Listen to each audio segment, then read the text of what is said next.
종합제 TV 시청자 여러분 안녕하십니까. 오늘 한 기자의 참신한 아이디어를 읽고 제가 소개를 해드리려고 합니다. 일본 문제인데요. 요새 한국에서는 중국에 대한 반감이 커지는 것만큼 일본에 대한 호감 내지 일본의 필요성을 말하는 지식인들이 좀 생겼습니다. 과거에는 일본을 이야기할 때는 의무적으로 무조건 반일이라고 해야 욕을 먹지 않는다는 그런 강박관념이 있었습니다. 독도나 종군 위안부 문제는 세계 제기를 하고 한미일 동맹관계, 특히 한일 군사협력관계에 대해서 이야기하면은 당장 일본의 군사 대국화 이런 키워드가 등장해가지고 이 발언을 자유로운 발언을 억누르는 분위기가 지배적이었습니다. 일본의 그 집단 자위권 행사는 주권 국가는 어느 나라도 할 수 있는 권리인데 유독 한국은 일본은 그런 권한을 가져서는 안 된다고 이야기를 함으로써 오히려 한국에서 북한의 남침으로 인한 전쟁이 발생할 때 우리가 손해를 보는 그런 주장을 하기도 했습니다.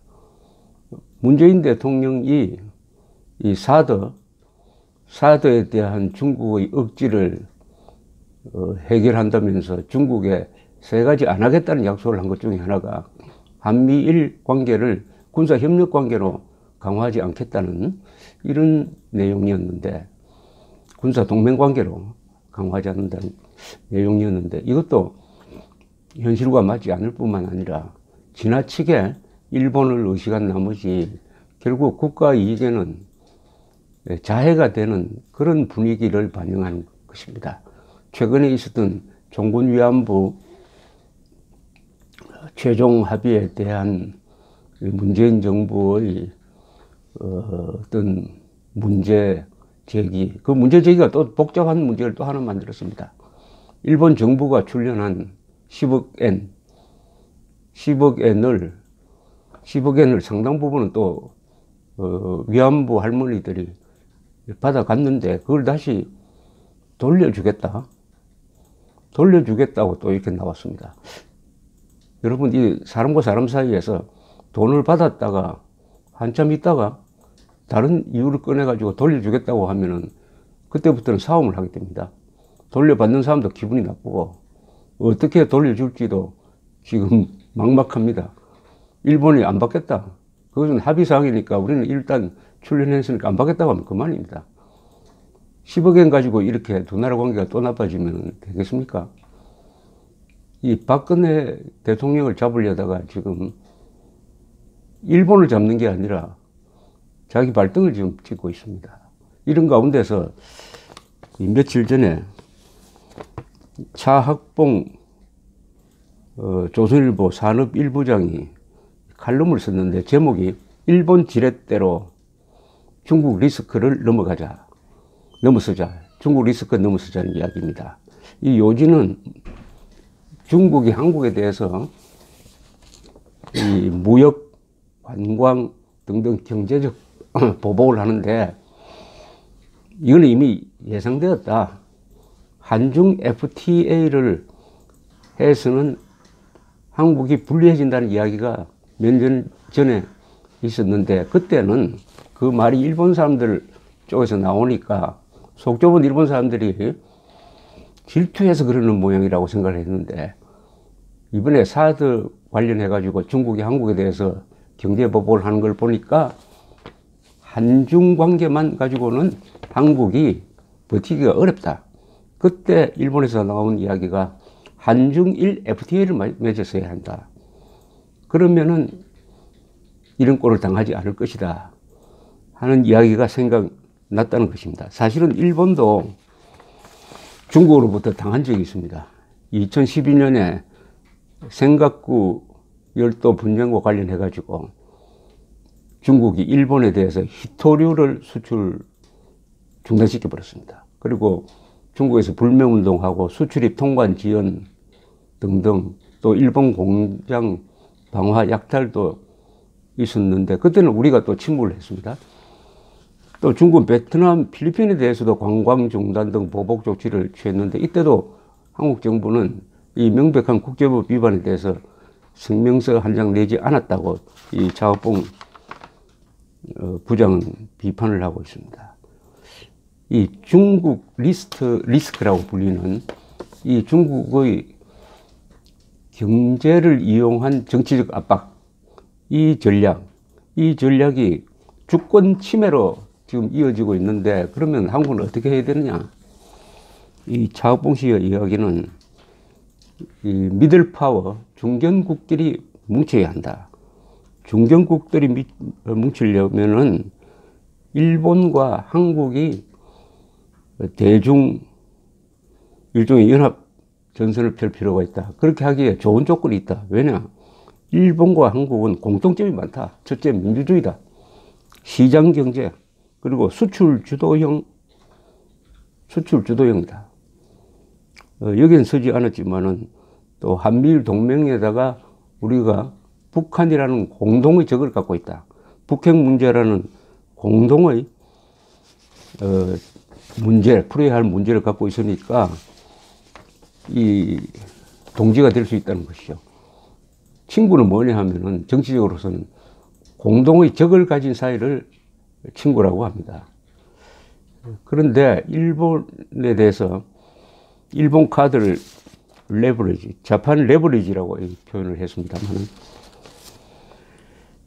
그렇게 하기 위해서는 이 미국 트럼프 대통령의 이 전략을 잘 생각을 해야 되는데 지금 한국과 일본은 미국 트럼프 행정부 통상 압박의 표적이 되고 있다는 겁니다. 그 미국은 중국에 대해서는 뭐 환율 조작이라든지 여러 걸 가지고 걸려고 해도 워낙 덩치가 크고 북핵 문제 해결에 있어서는 중국에 부탁해야 되는 입장이니까 오히려 만만한 한국과 일본 두 나라를 본보기로 삼아 가지고 여러 가지로 압박을 가하고 있다. 한국에 대해서는 FTA 재협상을 요구하고 있다. 일본에 대해서는 자동차와 농업 분야에서 압박을 가하고 있다. 또 미국이 탈퇴를 해가지고 일본이 주도하던 환태평양 경제 동반자 협정, 즉 TPP는 아주 공중에 뜨게 되었다. 경제면에서는, 안보면에서는 한미일 동맹관계가 긴밀하지만은 경제에 관해서는 오히려 미국이 한국과 일본을 봉으로 삼고 있다. 이런 점에 있어서도, 그러니까 대중 견제만 될 뿐 아니라 미국에 대해서는 경제 부분에서는 한국과 일본이 또 공동 대응할 수 있는 소지가 있다. 이렇게 주장을 하고 있습니다. 이런 건의를 합니다. 마지막에 과거사 문제로 반복만 해서는 한일 양국에 도움이 되지 않는다. 진주만의 치욕을 잊지 말자는 미국과 원자폭탄 피폭 국가 일본은 철천지 원수가 아니라 국익을 위해 손잡은 동맹국가이다. 국익을 위해 적과 손잡고 자존심을 접는 게 국제정치의 본질이다. 일본은 과거사 반성에 대한 인색함이 한국 여론을 반일 친중으로 기울이고 있다는 점을 반성해야 한다. 세계 제3위의 경제력과 막강한 해군을 가진 일본과 협력이 우리 경제와 안보에 손해될 리가 없다. 역사를 망각해서는 안 된다. 그러나 과거사의 발목이 잡히면 미래로 나갈 수 없다. 한일 양국 지도자들이 솔로몬의 지혜를 짜내야 한다. 저는 전적으로 이 생각에 동의합니다. 최근에 중국은 과거의 중화 제국주의를 부활시키기 위해서 1대1로라는 정책을 펴는데 여기에는 문재인 정부가 상당히 협조적인데 일본이 제안한 협력관계, 인도, 일본, 베트남, 호주, 미국을 잇는 이 중국에 대한 공동 전선 형성에서는 미온적이라고 합니다. 비협조적이라고 합니다.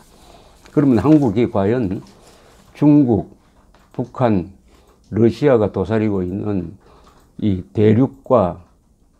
대륙권에 붙어가지고 우리 국가 생존과 국가 이익, 그 국가 이익의 핵심인 자유, 자유의 가치를 지켜낼 수 있느냐 하는 것은 의문입니다.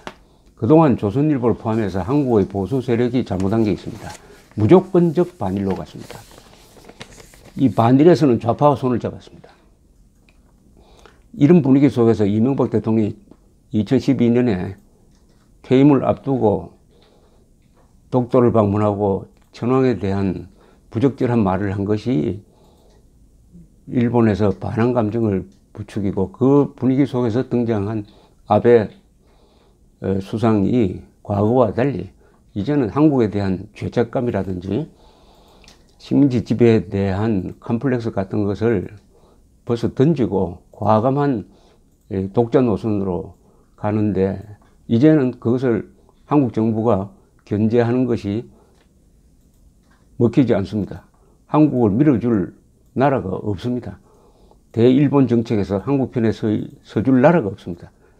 가장 중요한 것은 일본에서의 소위 좌파 여론인데, 아사히 신문을 주도하는, 그러나 거기도 반한 감정은 마찬가지입니다.